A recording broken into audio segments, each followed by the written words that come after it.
ನಮಸ್ಕಾರ ಸ್ನೇಹಿತರೆ, IPO ಕನ್ನಡ ಚಾನಲ್ಗೆ ನಿಮಗೆಲ್ಲರಿಗೂ ಸ್ವಾಗತ. ಇಂದು ನಾವು ಲೋಹಿಯಾ ಕಾರ್ಪ್ IPO ಬಗ್ಗೆ ಸಂಪೂರ್ಣವಾಗಿ ತಿಳಿದುಕೊಳ್ಳೋಣ. ಈ IPOಗೆ ಅಪ್ಲೈ ಮಾಡಬೇಕಾ? ಲಿಸ್ಟಿಂಗ್ ಏನು ಸಿಗುವ ಸಾಧ್ಯತೆ ಇದೆಯಾ? ದೀರ್ಘಾವಧಿ ಹೂಡಿಕೆಗೆ ಕಂಪ್ನಿ ಹೇಗಿದೆ? ಕಂಪ್ನಿ ಹಣಕಾಸು ಸ್ಥಿತಿ ಹೇಗಿದೆ? ಇದರ ಸ್ಟ್ರೆಂತ್ ಹಾಗೂ ರಿಸ್ಕ್ ಮತ್ತು ವ್ಯಾಲ್ಯೂಯೇಷನ್ ಎಲ್ಲವನ್ನು ನಿಖರವಾಗಿ ತಿಳಿದುಕೊಳ್ಳೋಣ. ಮೊದಲು IPO ವಿವರಗಳನ್ನು ತಿಳ್ಕೊಳ್ಳೋಣ. IPO ಓಪನ್ ಆಗೋದು ಜುಲೈ 23ರಿಂದ, ಕ್ಲೋಸ್ ಆಗೋದು ಜುಲೈ 27ರವರೆಗೆ. Listing date 30 July 2026. Price band 404ರಿಂದ 425, ಅಂದರೆ 425 ರೂಪಾಯಿ ಕಟ್ ಆಫ್ ಪ್ರೈಸ್ಗೆ ನಾವು ಅಪ್ಲೈ ಮಾಡಬೇಕಾಗ್ತದೆ. ಲಾಟ್ ಸೈಜು ಒಂದು ಲಾಟಲ್ಲಿ 35 ಷೇರುಗಳಿದ್ದಾವೆ.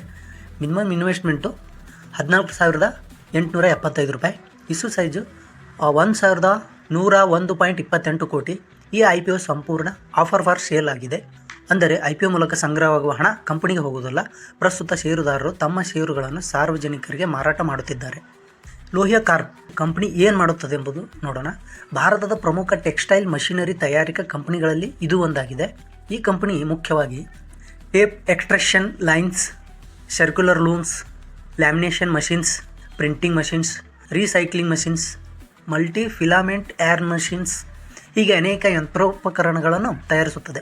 ಈ ಯಂತ್ರಗಳಿಂದ ಉತ್ಪಾದನೆಯಾಗುವ ವಸ್ತುಗಳು cement bags, fertiliser bags, rice bags, sugar bags, chemical bags, jumbo bags, tarpaulin, geotextiles, rope, twine ಇತ್ಯಾದಿ.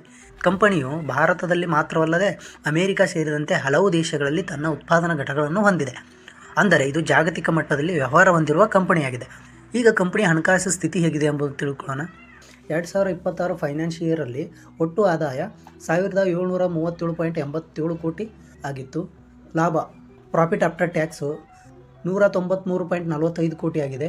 ಎಬಿಟಾ 339.45 ಕೋಟಿ ಆಗಿದೆ. ಒಟ್ಟು ಅಸೆಟ್ಟು 1,304 ಕೋಟಿ ಆಗಿದೆ. ಬ್ಯಾರೋಯಿಂಗ್ಸು 152 ಕೋಟಿ ಆಗಿದೆ. ಅಂದರೆ ಕಳೆದ ವರ್ಷದೊಂದಿಗೆ ಹೋಲಿಸಿದರೆ ಆದಾಯ ಹೆಚ್ಚಾಗಿದೆ, ಲಾಭವೂ ಉತ್ತಮವಾಗಿದೆ, ಸಾಲ ಕೂಡ ಕಡಿಮೆಯಾಗಿದೆ. ಇದು ಉತ್ತಮ ಬೆಳವಣಿಗೆಯ ಸಂಕೇತವಾಗಿದೆ. ಈಗ ಪ್ರಮುಖ ಕೀ ಪರ್ಫಾರ್ಮೆನ್ಸ್ ಇಂಡೆಕ್ಸ್ಗಳನ್ನು ನೋಡೋಣ. ROE 36.80%, ROCE 40.92%, EPS 18.31 ರೂಪಾಯಿ. ಈ ಮೂರು ಅಂಕಿಗಳ ಕಂಪನಿಯ ಕಾರ್ಯಕ್ಷಮತೆ ಉತ್ತಮವಾಗಿದೆ ಅನ್ನೋದನ್ನು ಸೂಚಿಸುತ್ತವೆ. ಈ ಕಂಪನಿಯ ಸ್ಟ್ರೆಂತ್ಸ್ ಏನೆಂಬುದನ್ನು ತಿಳ್ಕೊಳ್ಳೋಣ. ಮೊದಲನೆಯದು end to end product portfolio, ಅಂದರೆ ಉತ್ಪಾದನೆ ಆರಂಭದಿಂದ ಕೊನೆಯವರೆಗೂ ಸಂಪೂರ್ಣ ಯಂತ್ರೋಪಕರಣಗಳನ್ನು ಒದಗಿಸುತ್ತದೆ. ಎರಡನೇದು ಸ್ಟ್ರಾಂಗ್ ಮ್ಯಾನುಫ್ಯಾಕ್ಚರಿಂಗ್ ಇನ್ಫ್ರಾಸ್ಟ್ರಕ್ಚರ್ ಆಗಿದೆ. ಭಾರತ ಹಾಗೂ ವಿದೇಶಗಳಲ್ಲಿ ಉತ್ಪಾದನಾ ಘಟಕಗಳಿವೆ. ಮೂರನೇದು ಟೆಕ್ನಾಲಜಿ ಮತ್ತು R&D ಮೇಲೆ ಹೆಚ್ಚಿನ ಹೂಡಿಕೆ ಮಾಡುತ್ತಿದೆ. ಇದು ಭವಿಷ್ಯದ ಬೆಳವಣಿಗೆ ಸಹಾಯ ಮಾಡಬಹುದು. ಪ್ರತಿ IPOಗೂ ಕೆಲವು ಅಪಾಯಗಳಿರುತ್ತವೆ, ಅಂದರೆ ರಿಸ್ಕ್ಗಳು. ಅವು ಯಾವಂತ ತಿಳ್ಕೊಳ್ಳೋಣ. ಲೋಹಿಯಾ ಕಾರ್ಪ್ಗೂ ಕೂಡ ರಿಸ್ಕ್ಗಳಿದ್ದಾವೆ. ಮೊದಲನೇದು ಜಾಗತಿಕ ಸ್ಪರ್ಧೆ, ಅಂದರೆ ಇದಕ್ಕೆ ಜಾಗತಿಕವಾಗಿ ಸ್ಪರ್ಧೆ ಇದೆ, ಬೇರೆ ಕಂಪನಿಗಳು ಸಹ ಕಾಂಪಿಟೇಷನ್ನಲ್ಲಿದ್ದಾವೆ.